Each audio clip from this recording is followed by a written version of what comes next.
పచ్చడి అయితే రెడీ అయిపోయింది. ఇగో మొత్తం రెడీ చేసేసిన. ఇంకా లాస్ట్లో ఇందులో పచ్చడి కలిపిన గిన్నెలో అన్నం వేసుకొని తింటే మస్తు ఉంటుంది. అన్నం అయితే వేడి వేడిగా ఉంది, మస్తు టేస్ట్ ఉంటుంది. వేడి వేడిగా ఉంది అన్నము, కలుపుతుంటే ఇగో కాలుతుంది. పచ్చడి కలిపినాక ఇట్లా ముద్దలు పెట్టుకొని తింటే మస్తుంటుంది. కనియా వేడిగా ఏం లేదు, నార్మల్గా ఉంది.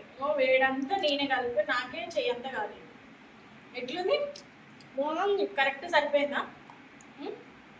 ఉప్పు కారం అన్ని కరెక్ట్ సరిపోయిన ఉప్పు కారం. ఎంత మందికి ఇష్టం ఇట్లా పచ్చడి అంతా కలిపినాక గిన్నెలో ఇట్లా కలుపుకొని తింటే అన్నం రుచి ఎంత టేస్ట్.